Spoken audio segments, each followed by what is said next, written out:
Сәлем достар, бүгін сіздермен Сара. Бүгін сіздермен осындай керемет болып шығатын пирогтың рецептімен бөлісетін боламын. Соңына дейін менімен бірге болып маған қолдау көрсетіп отырыңыздар. Міне көріп тұрғандарыңыздай өте керемет үлпілтек жұмсақ болып шығатын пирогты барлығымыз бірге жасайық. Менімен бірге болыңыздар. Алдымен сүтіміз пісуіне аз қалған, яғни ыстық сүтке қантымызды, сосын какаомызды салып, жақсылап түйіршіксіз болғанынша араластырып аламыз. Асығудың қажеті жоқ, 5-6 минут араластыруымыз қажет болады. Міне осындай қалыпқа енген кезде бір шетке алып қоямыз, бізге ортасында қажет болады. Ендігі кезекте 3 жұмыртқамызды осылайынан жарып алатын боламыз. Яғни жұмыртқамыздың үстіне қантымызды, шым тұзымызды салып, жақсылап миксерлеп алатын боламыз. Жұмыртқамыз 2-3 есе көтерілгенше осылай миксердің көмегімен шайқап алатын боламыз.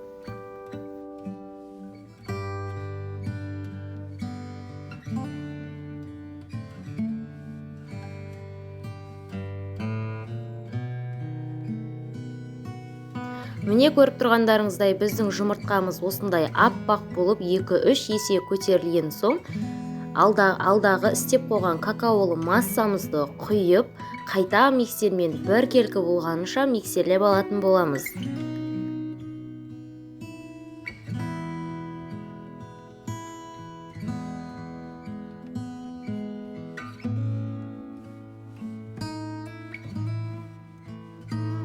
Міне осылай шайқап болғаннан соң сұйық майымызды, яғни тамаққа істететін майымызды құйып, қайта миксерлеп аламыз.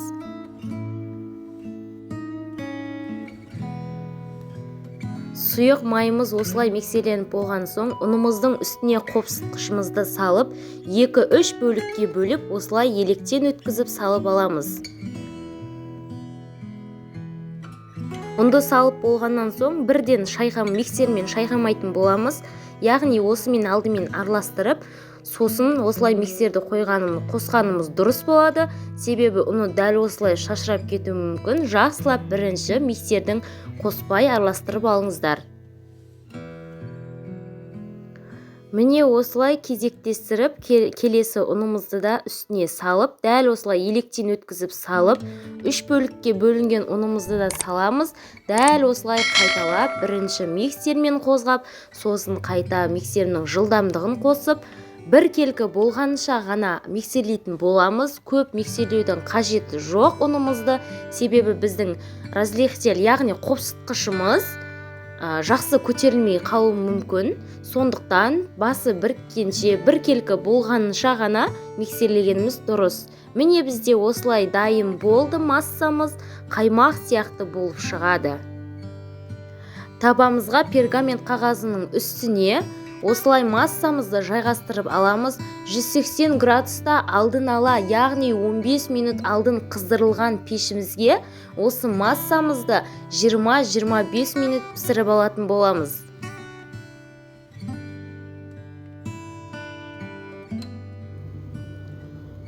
Міне бізде 20 минут өтті, біздің пирогымыз дайын. Осылай ағаш таяқшаның көмегімен осылай тексеріп көріңіздер, піспен-піспегенін.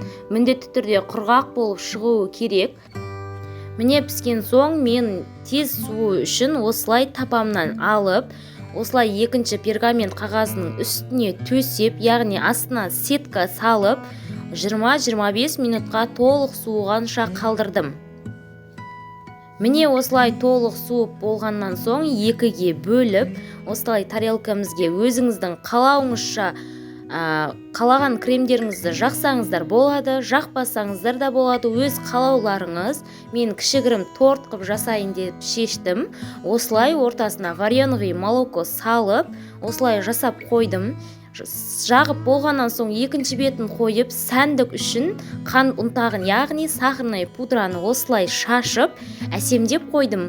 Әсемдеу өздеріңіздің қалауларыңыз, қалағандарыңызша әсемдесеңіздер болады. Тіпті еш нәрсе болмаса, жай ғана өзін столға қоя берсеңіздер де болады. Өте дәмді болып шығады. жасап көріңіздер. Егер де менің рецепттерім сіздерге өз пайдасын тигізіп жатқан болса, арнама қосылып қолдау ретінде подписать батырмасын басып, өз пікірлеріңізді комментарияға жазып қалдырыңыздар. Кездескенше сау болыңыздар. Алда менде өте пайдалы рецепттер болады. Жаңа рецепттерімді жіберіп алмау үшін подписать батырмасы және де қоңыраушаны басып қоюды ұмытпаңыздар.